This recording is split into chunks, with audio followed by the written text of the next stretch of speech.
आप देख रहे हैं डे एंड नाइट न्यूज, निष्पक्ष और निडर।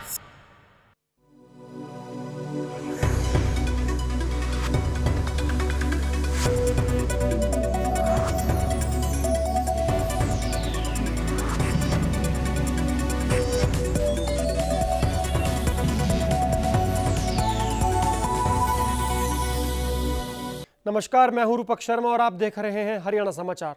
आम आदमी पार्टी के नेता अरविंद केजरीवाल को 23 मई तक के लिए तिहाड़ जेल भेज दिया गया है। पटियाला हाउस कोर्ट ने नितिन गडकरी के अवमानना मामले में केजरीवाल के जमानत लेने से इनकार करने के बाद उन्हें न्यायिक हिरासत में भेजा। कोर्ट के इस फैसले से जहां आम आदमी पार्टी नाराज है, वहीं भाजपा इसे सही करार दे रही है। दिल्ली के पूर्व सीएम और आम आदमी पार्टी के संयोजक अरविंद केजरीवाल को कोर्ट के अवमानना मामले में जेल भेजा गया है। दिल्ली की पटियाला कोर्ट ने अरविंद केजरीवाल को 23 मई तक की न्यायिक हिरासत में भेज दिया है। केजरीवाल 23 मई तक तिहाड़ जेल में रहेंगे। पटियाला हाउस कोर्ट ने नितिन गडकरी के अवमानना केस में केजरीवाल के जमानत लेने से इनकार करने के बाद उन्हें न्यायिक हिरासत में भेजा गया है। जो साधारण तरीका है, जो कानून की प्रक्रिया है, उसके तहत बेल बॉन्ड देने पड़ते हैं किसी भी अक्यूज को। केजरीवाल ने साफ इनकार कर दिया। मामले पे बहुत बहस हुई, ऑर्डर रिजर्व हुआ और आज 4 बजे जज साहब ने ऑर्डर किया कि केजरीवाल जी किसी भी साधारण व्यक्ति की तरीके से, जिस प्रकार से साधारण व्यक्ति क्रिमिनल प्रोसीजर कोड के तहत बेल बॉन्ड देता है, बेल बॉन्ड देंगे, पर्सनल बॉन्ड देंगे 10,000 की ट्यून का। लेकिन केजरीवाल जी ने पहले हाँ करते हुए फिर इनकार कर दिया और उनकी इनकारी पर जो होता है कानूनी प्रक्रिया में, उनको अरेस्ट कर दिया गया कोर्ट ही में। वहीं आपके नेताओं और कार्यकर्ताओं में कोर्ट के फैसले के खिलाफ नाराजगी देखने को मिली। पिछले 2.5 साल में 100 से ज्यादा हियरिंग्स में जा चुके हैं अलग अलग मुकदमों में। हमेशा हमने ये स्टैंड कायम रखा है कि हमने अगर कुछ गलत नहीं किया तो बेल बॉन्ड भरने की जरूरत क्या है, ये स्वीकार करने की जरूरत क्या है कि हमने गलत किया था, हमें माफ कर। लेकिन आप प्रूफ भी तो नहीं कर पाए कि आपने गलत नहीं किया था। नहीं, गलत नहीं किया, अब ये तो प्रूव होगा, अभी तो उस पर डिस्कशन ही शुरू नहीं हुआ। वहीं भाजपा ने कोर्ट के फैसले को सही करार दिया। भाजपा नेता सुब्रमण्यम स्वामी के मुताबिक अरविंद दावा तो आम आदमी होने के करते हैं, लेकिन सुविधाएं खास वाली मांगते हैं। उसमें श्योरिटी देनी होती है, वो कहता है नहीं मैं श्योरिटी नहीं दूंगा, मेरे शब्दों पर मुझे रिहा करो। और मैजिस्ट्रेट कहते हैं नहीं मैं नहीं कर सकती कानून के, और आप अपने को आम पार्टी के लीडर कहते हैं, परंतु आप खास सुविधा मांग रहे हैं। और जब इन्होंने झगड़ा की और गाली गलौज हुई तो उन्होंने 4 बजे को जजमेंट देने के लिए कर दिया और आज उनको भेज दिया। सही किया है मैजिस्ट्रेट ने। नितिन गडकरी ने केजरीवाल पर जनवरी में आपराधिक मानहानि का केस दायर किया था। आपराधिक मानहानि के केस में केजरीवाल को कोर्ट में हाजिर होने का आदेश दिया गया था, लेकिन केजरीवाल ने चुनाव प्रचार में व्यस्त होने की बात कहकर कोर्ट से समय मांगा था। पटियाला हाउस कोर्ट ने अरविंद केजरीवाल को जेल भेजने से पहले उनके सामने जमानत लेने का रास्ता भी रखा था। Bureau report, day and night news. उधर सिरसा पहुंचे दुष्यंत चौटाला ने कुलदीप बिश्नोई पर जमकर चुटकी ली। दुष्यंत ने कहा कि कुलदीप अब कह रहे हैं कि आदमपुर से अगर हारे तो संन्यास ले लूंगा। आदमपुर से हारने के बाद वो कहेंगे सरपंच का चुनाव अगर मैं हारा तो संन्यास ले लूंगा। उन्होंने कहा कि देश में मोदी की लहर थी, लेकिन हरियाणा में सिर्फ और सिर्फ ओम प्रकाश चौटाला की लहर थी। हिसार से नवनियुक्त सांसद दुष्यंत चौटाला ने सिरसा पहुंचने पर जहां मोदी की लहर की हवा निकाली, वहीं उन्होंने कुलदीप बिश्नोई पर भी जमकर चुटकी ली। उन्होंने कहा कि देश में मोदी की लहर थी, लेकिन हरियाणा में चौटाला की लहर थी। दुष्यंत ने कुलदीप बिश्नोई के आदमपुर में चुनाव हारने पर राजनीति से संन्यास लेने वाले बयान पर पलटवार करते हुए कहा कि कुलदीप बिश्नोई का कोई स्टैंड नहीं है। विधानसभा चुनाव में आदमपुर हारने के बाद कुलदीप कहेंगे कि सरपंच के चुनाव में हारने के बाद राजनीति छोड़ देंगे। तो पहले उनसे पूछना चाहता हूँ वो अपने कौन से बयान पे टिकेंगे। हर हफ्ते हर 2 हफ्ते में तो बयान पलटते रहते हैं। मेरे को तो आज सुबह भी एक मेरे मित्र ने भेजा कि 2 हफ्ते पहले की अखबार की एक कटिंग है जिस पे लिखा हुआ है मैं हिसार से हारा तो संन्यास ले लूँगा, और आज की कटिंग भेजी कि मैं आदमपुर से हारा तो संन्यास ले लूँगा। और जब वो आदमपुर से हार जाएंगे तो मेरे को लगता है वो लिखेंगे कि अगर मोहम्मदपुर रोही से सरपंच ही हारा तो मैं संन्यास ले लूँगा। तो कहीं ना कहीं इंडियन नेशनल लोकदल के कार्यकर्ता तैयार हैं, और मैं उनको बोलता चौटाला परिवार नहीं, हमारा एक छोटा सा कार्यकर्ता भी आपको आदमपुर से हराने का काम करे। वहीं मोदी खासम खास अमित शाह को हरियाणा भाजपा का चुनाव प्रभारी बनाए जाने की चर्चा पर दुष्यंत कहते हैं कि हरियाणा की राजनीति गुजरात और उत्तर प्रदेश से अलग है, यहाँ उनकी दाल नहीं गलने वाली है।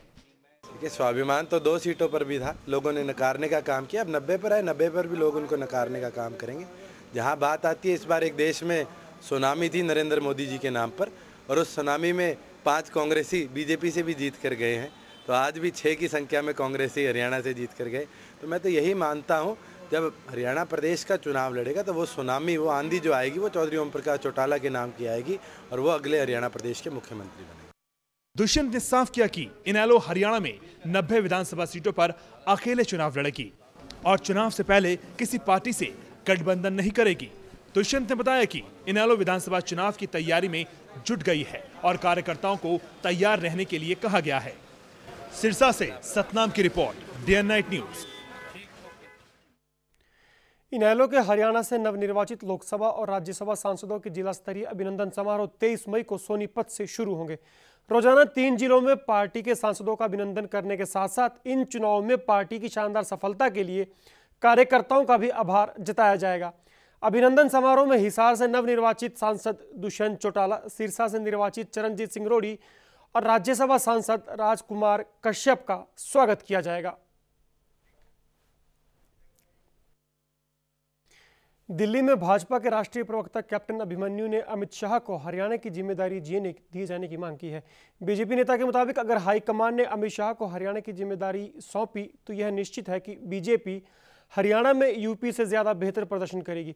इस दौरान उन्होंने कुलदीप बिश्नोई की पत्नी और आदमपुर से पूर्व विधायक रेणुका बिश्नोई और ओपी धनखड़ को मीडिया में बयानबाजी न करने की नसीहत दे डाली। उन्होंने कहा कि रेणुका बिश्नोई और ओपी धनखड़ अपनी बात बीजेपी की समन्वय समिति के सामने रखें ताकि आपसी टकराव की स्थिति पैदा न हो। अमित शाह जी के स्तर के रणनीतिकार, योजनाकार और घोर परिश्रम और पुरुषार्थ करने वाले हमारे नेता, उनका मार्गदर्शन अगर हरियाणा को मिलता है तो स्वाभाविक है कि इसमें हरियाणा प्रदेश को बहुत लाभ मिल सकता है और वह ज़मीन पर कार्य करने वाले नेता हैं। निश्चित तौर पर हरियाणा के परिणाम उत्तर प्रदेश से कम नहीं होंगे। मैं रेणुका जी को सुझाव दूंगा कि हमारे गठबंधन की एक समन्वय समिति है, अगर इस प्रकार का कहीं भी उनको महसूस होता है कि भारतीय जनता पार्टी ने गठबंधन में पर्याप्त सहयोग नहीं दिया तो उनको पहले भी समन्वय समिति के माध्यम से ये बातें कर लेनी चाहिए थी। उधर कांग्रेस पार्टी के वरिष्ठ नेता वीरेंद्र चौधरी को लगता है कि भले ही पार्टी बुरी तरह हार गई हो, लेकिन देश में सबसे बड़ी पार्टी कांग्रेस ही है। पार्टी कहीं ना कहीं जनता से जुड़ नहीं पाई, इसलिए इतनी बड़ी हार हुई। मुख्यमंत्री हुड्डा के इस्तीफे पर बोलते हुए उन्होंने कहा कि नैतिकता के मायने अब बदल गए हैं। गिराना ही था तो मंजिलों से गिरा दिया होता, ऐसा क्या किया जो नजरों से गिरा दिया। कांग्रेस के इतिहास में पहली बार ऐसा हो रहा है कि एक विपक्ष के तौर पर उसे मान्यता भी नहीं मिलेगी लोकसभा के अंदर। आज हमारे साथ कांग्रेस के वरिष्ठ नेता और कांग्रेस वर्किंग कमेटी के सदस्य चौधरी बीरेंद्र सिंह, जानेंगे क्या परिणाम रहे, क्यों इतनी बुरी हार हुई। सर, ऐसा क्या हुआ, क्या विपक्ष भी नहीं बन पा रहे अब? देखिए, वो तो नंबर गेम होता है, उसमें ये कोई बड़ी उपलब्धि नहीं है। अगर आप 50 लेते तो आप विपक्ष हो जाते, 44 लिए तो विपक्ष नहीं, ये कोई बात नहीं है। बात यह है कि कांग्रेस आज देश में आज भी सबसे बड़ी पार्टी है। आज भी 13 राज्यों में कांग्रेस का राज है, मुख्यमंत्री हमारे हैं। हरियाणा की बात करें तो 2009 में आप लोगों ने 9 सीटें जीती थी, 1 सीटें हारी थी। इस बार उल्टा हो गया, सरकार आपकी है, केंद्र में 10 साल आप रहे, सुपड़ा साफ एक तरीके से माने सिर्फ सीएम के बेटे अपनी सीट बचा पाए। हाँ ठीक है, वो तो परिणाम तो अच्छे नहीं आए। अच्छे आते तो आप हमारे पास आते ही नहीं हमारे पास आए तब है कि हम अपना रोना रोएं। आपको लगता है कि सर नैतिकता के आधार पर, जैसे नीतीश कुमार ने इस्तीफा देकर नए सीएम तक दे दिए, असम के सीएम ने पेशकश, राहुल गांधी और सोनिया गांधी एक प्रोजेक्ट करते हैं, चलिए हम अपनी नैतिकता के आधार पर सीएम वो इस्तीफा देने की कोशिश करते हैं, लेकिन क्या लगता नहीं कि हुड्डा साहब को दे देना चाहिए था, इतनी तो नैतिकता रखनी चाहिए थी? देखिए, नैतिकता की परिभाषा आपके लिए कुछ हो सकती है, मेरे लिए कुछ हो सकती है। और अगर मैं मुख्यमंत्री हूँ और जो नैतिकता की बात आप करते हो तो हो सकता है मेरे को अच्छी ना लगे, मैं नैतिकता की और ही परिभाषा करूं। अगर आप होते तो क्या आप इस्तीफा देते? मैंने बताया ना, पद करता है, मेरे को बैठाओ आप, फिर बताऊंगा। आखिरी सवाल मैं आपसे पूछूंगा कि हम चौधरी वीरेंद्र को एज ए सीएम प्रोजेक्ट करते हुए देखेंगे कांग्रेस पार्टी को, और जरूरत भी है, लगता नहीं है कि आपको इस बार कुछ नया ट्राई करना चाहिए, अगर बदलाव चाहिए, पार्टी को बचाना है हरियाणा के अंदर? देखिए, ये पार्टी नेताओं के और ख़ास तौर पे सोनिया जी और राहुल जी, ये हमारे नेता हैं, इनकी क्या सोच है इसके बारे में वही फैसला करते हैं। मैं तो कोई अपने मुंह मियाँ मिट्ठू बनने की कोई बात नहीं है, लेकिन ये ज़रूर है कि एक नई तस्वीर अपने को पेश करनी चाहिए हरियाणा में, ताकि लड़ाई ज़ोरदार तरीके से लड़ी जा सके। नहीं सर, अगर जिम्मेदारी मिलेगी तो कबूल करेंगे? अब ये सवाल आज पूछें आप, जिम्मेदारी दिलवाओ फिर पूछना। तो चौधरी साहब साफ कह रहे हैं कि देखिए, पार्टी में जान फूंकनी पड़ेगी और एक नई तस्वीर पेश करके जनता के बीच में जाना पड़ेगा, तभी विधानसभा फतेह हो सकती है, वरना पार्टी का अंजाम बहुत बुरा होगा। कैमरामैन फिरोज खान के साथ Rahul Sharma, day night news, Delhi. Deepender Hooda ने भले ही रोहतक सीट जीतकर कांग्रेस की लाज बचा ली हो, लेकिन मुख्यमंत्री हुड्डा की गढ़ रोहतक की नींव दरकने लगी है। रोहतक और सोनीपत लोकसभा सीट पर हुड्डा ने चौधराहट का नारा दिया था। इन सीटों के नतीजे इसको कमजोर होने की गवाही दे रहे हैं। लोकसभा चुनाव में हरियाणा से कांग्रेस के लिए वैसे तो कोई खुशी की खबर नहीं निकली, सिवाय एक के, वो ये कि कांग्रेस ने रोहतक सीट पर अपना कब्जा बरकरार रखा। नतीजों के हिसाब से देखा जाए तो ये एक अच्छी खबर हो सकती है, लेकिन अगर बारीकी से देखा जाए तो कांग्रेस की ये खुशी पानी के बुलबुले के समान है, जो कभी भी फट सकती है। सोनीपत सीट तो खैर कांग्रेस के हाथ से छिटक गई, रोहतक सीट पर भी अब खतरे की घंटी बज चुकी है। यहां से हुड्डा भले ही चुनाव जीत गए हों, लेकिन उनकी जीत का अंतर 4,45,000 से घटकर 1,70,000 रह गया है। लेकिन अंतर कम होना चिंता की वजह नहीं है, असल वजह तो उससे भी गंभीर है। दीपेंद्र कोसली और बहादुरगढ़ हलकों से पिछड़ गए हैं। पिछली बार दीपेंद्र को सभी 9 हलकों में बढ़त मिली थी। अब सोनीपत जिले की 6, रोहतक और झज्जर की 4-4 विधानसभा सीटों के नतीजों पर ही हुड्डा की मजबूती टिकी है। पिछले विधानसभा चुनाव में कांग्रेस की झोली में कांग्रेस को इन 14 में से 13 सीटें मिली थी, जबकि बाकी राज्य की कुल 76 सीटों में से कांग्रेस के 27 सीटें ही आई थी।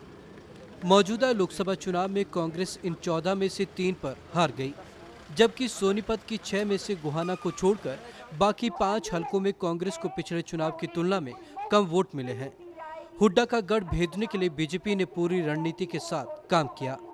सोनीपत के गोहाना और झज्जर में मोदी ने 2 रैलियां की, जबकि हुड्डा ने पानीपत में 3 रोड शो किए, लेकिन पार्टी को हार से बचा नहीं सके।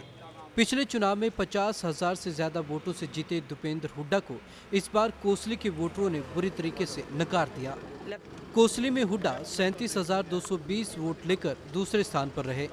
वहीं बीजेपी के ओम प्रकाश धनखड़ को 69,758 वोट मिले। दूसरी ओर चुनाव से पहले तक दीपेंद्र के लिए सुरक्षित समझे जाने वाले बहादुरगढ़ हलके से उन्हें केवल 42,738 वोट मिले, जबकि ओम प्रकाश को 46,311 वोट मिले हैं। डे नाइट न्यूज के लिए रितेश झा की रिपोर्ट।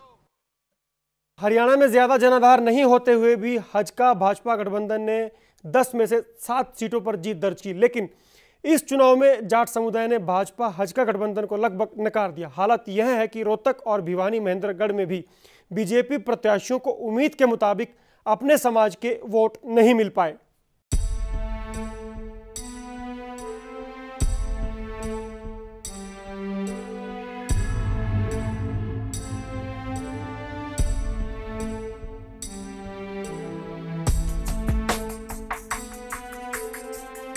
मौजूदा लोकसभा चुनाव में पूरे देश में मोदी लहर की चर्चा जोरों पर रही।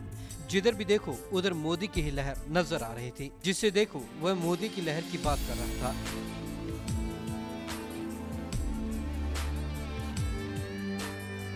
चुनाव में बीजेपी को मिली रिकॉर्ड तोड़ सफलता का सारा श्रेय इसी मोदी लहर को दिया जा रहा है। कहा जा रहा है कि अगर मोदी नहीं होते तो पार्टी को ऐसी जबरदस्त कामयाबी नहीं मिलती। मोदी लहर में डुबकी लगाने वालों का मानना है कि जिन जिन राज्यों में बीजेपी का जनाधार नहीं था, वहां भी मोदी लहर के बल पर पार्टी जीतने में सफल रही या फिर अपनी दमदार मौजूदगी दर्ज कराई। हरियाणा में मिली बम्पर कामयाबी के लिए भी मोदी लहर को ही श्रेय दिया जा रहा है। पार्टी नेता भी मोदी के नाम की माला जपते नहीं थक रहे और इस कामयाबी को मोदी का वरदान मान रहे हैं। ऊपरी तौर पर देखने से ये ठीक भी लगता है, लेकिन जमीनी हकीकत कुछ और ही कहानी बयां कर रही है। हकीकत यह है कि जाट बहुल इलाकों में इस गठबंधन को ज्यादा वोट नहीं मिल पाए। इन इलाकों में ज्यादातर जाट वोट इनेलो और उसके बाद कांग्रेस को मिले हैं। इस विश्लेषण में बीजेपी के कान खड़े कर दिए हैं।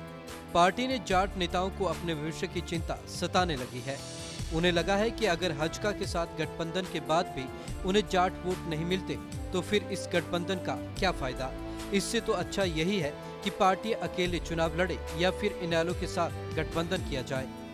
चुनावी परिणामों के बाद बीजेपी नेताओं की ओर से दिए जा रहे बयान इस बात की तस्दीक करते हैं। पार्टी के राष्ट्रीय प्रवक्ता कैप्टन अभिमन्यु और रोहतक सीट से पार्टी प्रत्याशी रहे ओम प्रकाश धनखड़ साफ साफ कह चुके हैं कि गठबंधन पर फिर से विचार किया जाएगा। हालांकि पार्टी में एक खेमा ऐसा भी है जो हजका से गठबंधन बनाए रखने के पक्ष में है। चुनाव से ठीक पहले जाटों को केंद्रीय नौकरियों में आरक्षण दिलाने का पासा फेंककर उनका वोट पाने की चाहत कांग्रेस की भी पूरी नहीं हुई। रोहतक सीट को छोड़ दें तो ज्यादातर वोट बहुल इलाकों में कांग्रेस का प्रदर्शन कोई बहुत खास नहीं रहा। जाट वोटों का सबसे अधिक फायदा अगर किसी पार्टी को हुआ तो वह है इंडियन नेशनल लोकदल।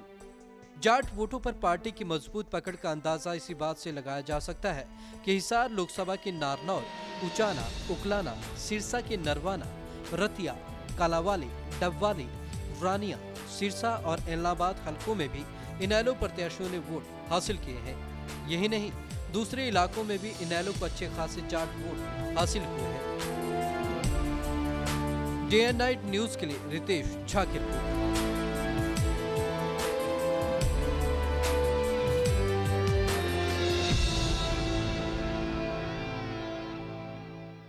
हरियाणा में ऑनर किलिंग का एक और दिल दहला देने वाला मामला सामने आया है। करनाल के गांव भेनी कला में प्रेम प्रसंग के चलते एक ही बिरादरी के युवक और युवती की हत्या कर दी गई।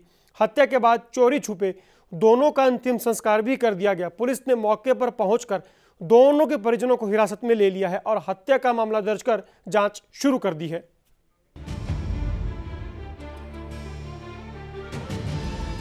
आधुनिक समाज के तमाम दावों के बाद भी ऑनर किलिंग की बुराई को समाज से नहीं मिटाया जा सकता है। करनाल के भौनी कला गांव निवासी 24 साल के मनोज और 19 साल की किरण की बेरहमी से हत्या कर दी गई। एक ही बिरादरी के रहने वाले मनोज और किरण का कसूर बस इतना था कि वो एक दूसरे के साथ जिंदगी बिताना चाहते थे। दोनों एक दूसरे से बेपनाह मोहब्बत भी करते थे। हालांकि मनोज के घर वालों ने उसकी शादी कर दी थी। इसके बावजूद मनोज और किरण ने एक दूसरे से मिलना नहीं छोड़ा। मनोज और किरण घर से भाग गए, जिसके बाद दोनों के परिजन उन्हें कुरुक्षेत्र से पकड़कर घर वापस ले आए और उन दोनों की हत्या कर दी। इसके बाद गांव के ही शमशान घाट में अंतिम संस्कार भी कर दिया। घटना की जानकारी मिलते ही पुलिस की टीम मौके पर पहुंची और मृतकों के दोनों ही परिजनों के 4 सदस्यों को गिरफ्तार कर मामले की जांच शुरू कर दी। ये गांव भेनी कला थाना त्रावड़ी में अभी इतला मिली है कि यहाँ रणबीर नाम का लड़का है और मनोज नाम का लड़का है और किरण नाम की लड़की है। ये हीर जाति से संबंध रखते हैं। इन दोनों का मर्डर हो गया है और इनका इन्होंने गांव वालों ने संस्कार भी कर दिया है। तो अभी पूछताछ कर रहे हैं, जो भी आगे जैसे शख्स आएंगे वैसी कार्रवाई। तो सब नाबालिग थे दोनों?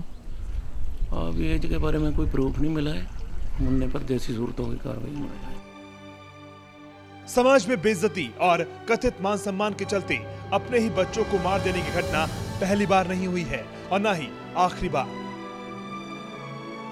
अफसोस है तो बस इस बात का कि इसे रोकने के लिए तमाम तरह के कानून बने हैं, फिर भी ऑनर किलिंग की घटना बदस्तूर जारी है। इसे रोका नहीं जा सकता है। डे एंड नाइट न्यूज के लिए कमल मिड्डा की रिपोर्ट। तो हरियाणा समाचारों में आज बस इतना ही, लेकिन आपसे कल फिर होगी मुलाकात। तब तक दीजिए इजाजत। नमस्कार। खबरों की दुनिया में आइए, हमारे साथ कहीं भी और कभी भी जुड़िए। हम मिलेंगे फेसबुक पर, हम दिखेंगे यूट्यूब पर, हमें फॉलो कीजिए ट्विटर पर। खबरों के साथ बने रहिए रात दिन।